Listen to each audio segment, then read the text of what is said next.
สบายดีสบายดีเด้อทุกคนวันนี้ค่ะออกมาสวนออกมาเบิ้งสวนหลังจากกันแล้วแล้วบุญแล้วงานยกยอดซ่อฟ้าแล้วก็มาหาเลาะเบิ้งสวนปะนี้กระดินก็ยังซุ่มๆอยู่เนาะเพราะว่าฝนตกมือยกยอดซ่อฟ้านั้นพอดีเลยเนาะดินก็เลยซุ่มๆอยู่เลยออกมาเป็นอัน2 อาทิตย์เลยก็เลยคิดฮอดสวน ก็เลยออกมาหาเลาะเบิ่งสวนโอ้แหนง ป๊าดแหนงยังมาออกหลายค่ะแค่นี้นะพี่น้องต้นยางต้นตั้มซ้ำนี้เราจะต้องเอาอันไว้แค่ยอดเดียวได้แต่ว่ายอดเดิมของเพื่อนพัดจะผัดเป็นอัน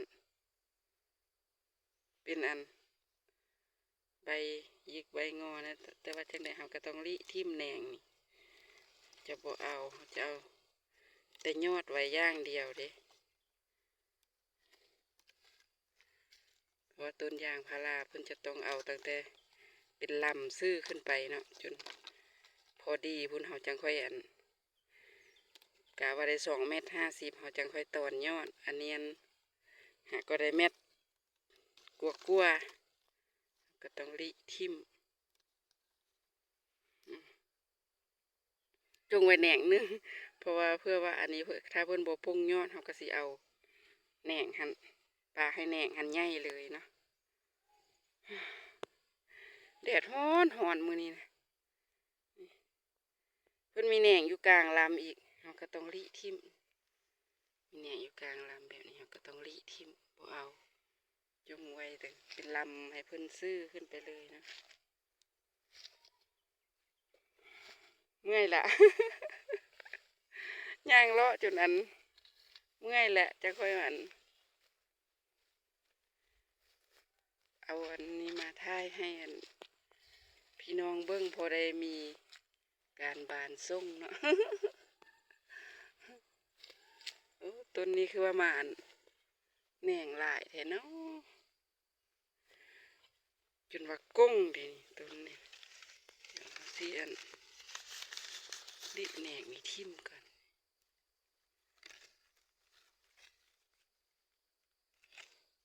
ดิแหน่งทิ่มเนาะแล้วก็อาจสิเอาอันปลายนี่ทิ่มพร้อมเนาะ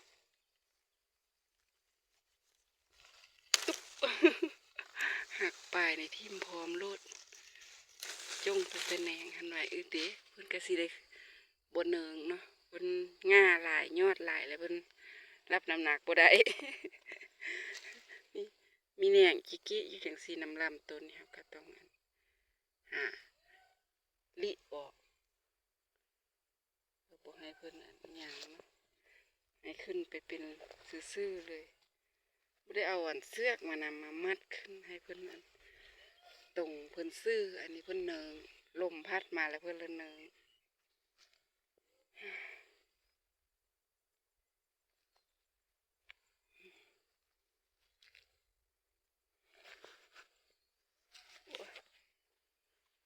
เสียงห้องอย่าง เสียงห้องอยู่พวกคุณเพิ่นเลี้ยงงัวอยู่แคมป์งัวก็ยืนฟัง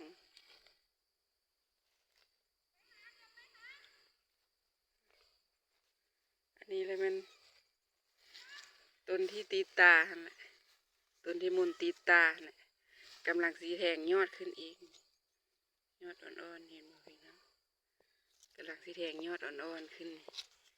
ต้นที่มุนตีตานี่อันนี้มันหลัก หลักเทียนเอามาตอกออมต้นอันตัดโตอันนี้เลยมันต้นอันเอาเม็ดมาปลูกเดี๋ยวอันถ้าต้นนี้ใหญ่ขึ้นรีบหัวละมุนกสิตัดต้นนี้ทิ่มต้นนี้นะตัดทิ่มมันนะเอาไว้แต่เฉพาะต้นที่ติดตาเห็นเงาเจ้าของบ่ สวยยันเงาเลย แดดฮอนเฮงเลยเห็นเงาเจ้าของมาชมบรรยากาศสวนยางฝนตกระยะอันป ป้งอ่อนจากหญ้ากับป้งใบยางกับป้งต้นยางใหญ่อยู่กำลังป้งใบเขียวสะอุ้มเลยตอนนั้นตอนแรงวันนึงใบร่วงล้นเบิดนี่ต้นยางนา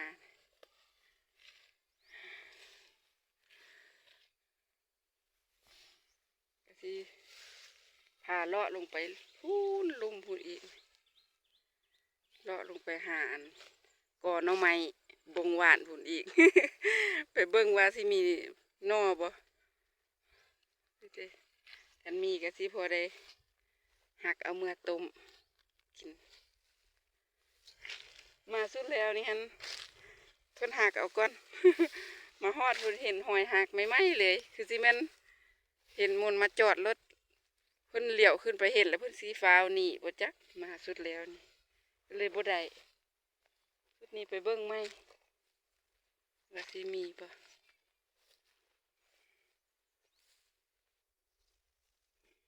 อันนี้แม่นสุ่มค่าน้อยค่าป้านะมันก็สิโลกเอาเนาะค่าก่อนแต่ว่ามันบ่ได้เอากล้องค่ะตั้งกล้องมาเนาะมันก็สิได้ขออนุญาตลกก่อนเนาะก็สิ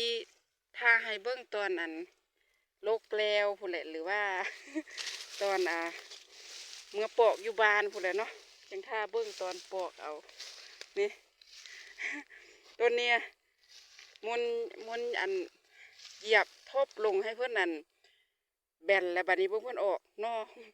ซองขึ้นนี่มันนอค่าเบิดเลยได้นี่พี่น้องเห็นไหมนอค่าปลาออกฝนตกแล้วเพื่อนออกนะออกหลายๆเนาะคันโลกมือเดียวมันผัดบ่ออก นอค่านี่นะ มันต้องได้โลก2 มือแต่ว่ามุนบ่ได้ขาตั้งกองมาก็เลยกะสิบ่ได้เห็นตอนโลกเนาะกะถ้าเบิ่งตอนโลกแล้วกับตอนปอกคุณเอาเด้อ ขออนุญาตโลกเนาะค่าก่อนเด้ออันนี้ก็แหน่งใหญ่ก่อนยอดแล้วอันนี้ก็ได้แหน่งใหญ่ก่อนยอดกะลิทิมเมื่อยเฝ้าคอยแล้วบัดนี้ จ้งไว้พ่ออันนี้บ่จ้งหรอกเนาะเมื่อยแล้วเบาค่อยๆแล้วเด้อบัดนี้พี่น้องเอ้ยเมื่อยโลกเนาะค่าเมื่อย ลูกน้องข้ามง่ายก็เลยเว้าค่อยๆละบัดนี้ยังลูกพันแล้วได้นี่สิไปเบิ้งสุ่มตัวหน้านี้อีกแล้วก็สิไปสุ่มต่อไปนั่นอีกเมื่อยบรรยากาศก็เขียวตึ๊บแล้วโอ้ยอันนี้ก็เลยยอดฮะยอดกีดีสะจุงแหน่งนั้นไว้ซะเนาะ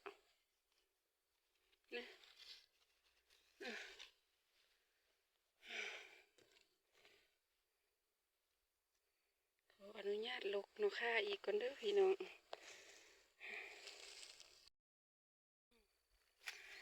หญ้าเขียวทุ่มแล้วหญ้าเขียวทุ่มแล้วหญ้าอันนี้แต่ว่าหญ้าอันนี้ใครแน่เลยมันบ่ท่วมมันบ่สามารถท่วมต้นยางเนาะเพราะว่าถ้าเพิ่นเป็นดอกเลยนะเนี่ยจะเป็นแบบนี้เพิ่นเป็นดอกเพิ่นแก่เลยเพิ่นก็จะยุบแห้วเข้าเอาเองแล้วลูกเพิ่นก็จะขึ้นไม้ก็จะความสูงเพิ่นก็จะได้มีแค่นี้เนาะซ้ำนี้แล้วเพิ่นก็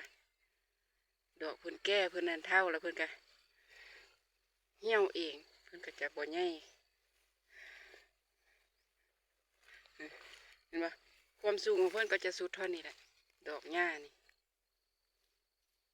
ก็งามอีกแบบได้เลยเนาะ พามาสมมดดอกหญ้าแล้วปะนี้ บ่แม่นสาเหตุคือเพิ่นอยู่แปะต้นยางนะนี่นะมันกำลังสิลิง่ายางนี่เห็นบ่พี่น้องเอ้ยฝนตกแลนง่ายางแตกออกจังซี่นะแตกแหน่งนะเราก็ต้องได้มาหาเลาะเอาแหน่งของเพิ่นนี่ออกทิ่มเนาะก็ต้องจงไว้แต่ยอดของเพิ่นกะลิออกแบบนี้เลยเป็นตาสะอ่อนเนาะกินคือใดคือสิคัก นะเบิ่งยอดงามแท้งามว่าแต่ว่าง งามไปได้เขาก็ต้องได้ลิทิมเขาก็ต้องได้เอาแต่แหน่งเพิ่นไว้ยอดนี่เขาต้องลิทิมเบิดจุงตั้งแต่ยอดปลายยอดอันใหญ่ของเพิ่นไว้ยอดเดิมของเพิ่นไว้เนาะเอ้ยคือว่าบ่ออกเลาะลิทิมแบบนี้แหละนี่ก็เหลือแต่ยอดเดิมยอดใหญ่ของเพิ่นไว้จังสิแหละ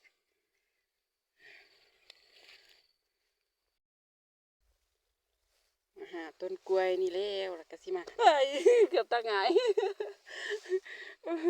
สิมาอ่านเอาหัวปีนี่แล้วบัดนี้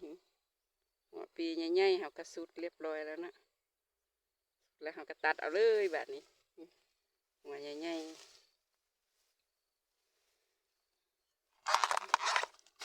นี่อันนี้ออก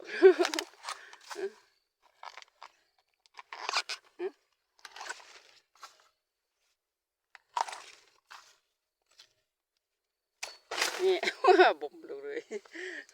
ลงง่ายแท้นอค่ะเขาก็ลุกมาเรียบร้อยแล้วเนาะตอนนี้ก็เอามาฮอดบานแล้ว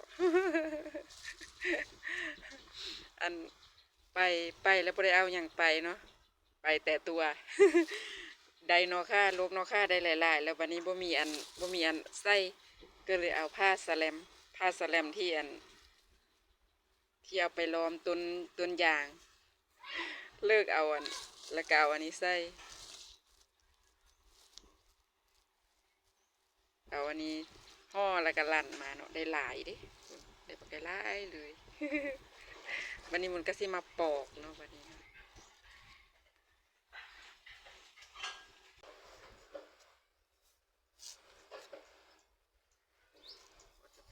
ปอกแบบนี้เลยเนาะแต่ว่าปกติมันก็สิเฮ็ดจังสิก้อนไว้หลายๆแล้วจังค่อยสิมาแล้วจังมาแกะแบบนี้อีกรอบนะแต่ว่าอันนี้เฮ็ดพร้อมแบบนี้ก็ได้คือกันแต่ว่าปอกไว้หลายๆก็ได้คือกัน แล้วแต่สิเฮ็ดนะนกข่าธรรมชาตินกข่าป้าอ่อนๆเลยหัวเพื่อนก็ปาดซ่อมเอานะปาดซ่อมเอาแบบนี้เลยหัวเห็นหน้าหรือเปล่าเนาะ ก็มีทั้งนอสั้นนอยาว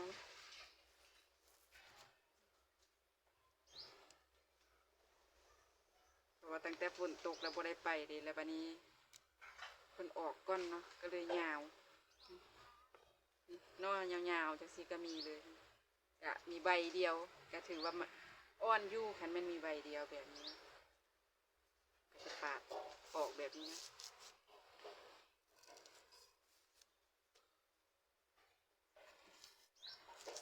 หน่อไม้บ่เหลือ หน่อไม้เพิ่นไปอันรักเอาเบิดหน่อไม้ก็เลยบ่เหลือแต่หน่อข่าเนาะนอบงหวานว่าสิไปเอาว่าฉันไปแล้วเหลือแต่ตัว มันหักเอาเบิดเพิ่นไปหาลักเอาเบิดอันนี้แก้ตัดทิ่มจังสิเลยเพราะว่าออก2 ใบมันออก2 ใบแล้วเขาจะตัดย่านนี้ออกนี่เพราะว่าย่านนี้เพิ่นสิแก้เนาะก็ตัดย่านนี้ออกปอกเอาก่อนอันนี้เขาก็สามารถเอาไปใส่ต้มยำใส่แกงปลาใส่อันอย่างก็ได้กันแต่ว่าเอาไว้หั่นก้อนแล้วจังค่อยซ่อมเอาทีหลัง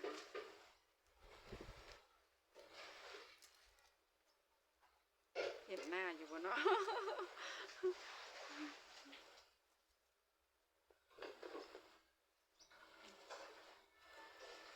นอยาวนอสั้นกันลงเอาเพื่อ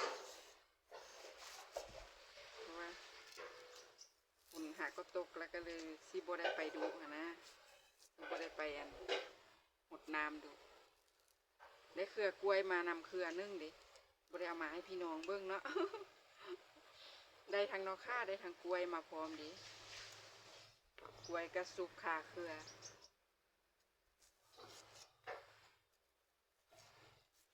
แต่ว่าเป็นกล้วยหน้าแรงคุณกะซีดอกบ่ใหญ่ปานอันหมากบ่ใหญ่ปานใดผมว่าฮอดดอกพุ่นละบัดนี้ ก็สิได้ยินเสียงพัดลมเลยเนาะวึ่งอยู่ฮอนอ ากาศร้อนได้เปิดพัดลมเสียงลูกชายล้างถ้วยล้างจานก้องแก้งก้องแก้งอยู่ในบ้านแล้วมนออกมาปอกกันนอกค่าอยู่ข้างบ้านมันจังค่อยแจงปอกอยู่ในบ้านมันมืด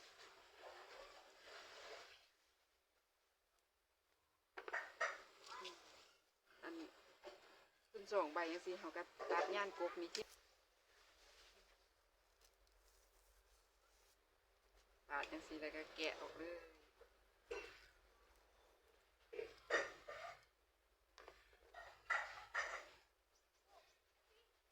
มีทุกรุ่นทุกแบบมี2 แบบอีกนะมีอันแบบนี้จะเป็นนอกค่าแดงเนาะมือก็เปื้อนบ่ได้จับนอกค่า มือเปื้อนมือดำเบิดจับนอกค่าอันนี้มันต่างกันแต่ก็แบบนี้อันนี้เป็นนอกค่าอันมุนเอิญว่านอกค่าขาวว่าหัวเพิ่นสีขาวแล้วก็หัวสีแดงเงาเพิ่นก็สีขาวอันนี้เงาสีแดง2 แบบนอกค่ากันลวกเลยเด้อ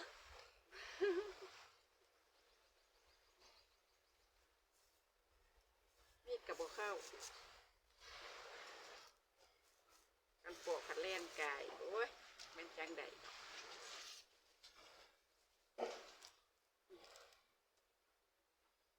กันปอกจังสิไปเรื่อยๆกว่าสิแล้วโอ้ยบ่แม่นง่ายเด้นี่พี่น้องเอ้ยหลายชั่วโมงอยู่เด้นี่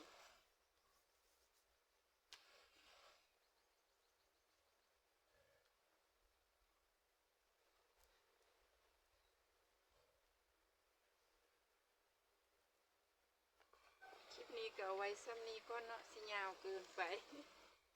ขอบคุณทุกกำลังใจเด้อขอบคุณทุกเลิฟทุกไลค์ขอบคุณผู้ใหญ่ใจดีขอบคุณ FC ที่น่ารักทุกท่านกดไลค์กดแชร์กดติดตามให้ช่องน้อยๆของมนเลยเด้อเพื่อเป็นกำลังใจให้คลิปต่อไปคลิปนี้จะเอาไว้ซ้ำนี้ก่อนคลิปหน้าพบกันนะใจหลายๆเด้อ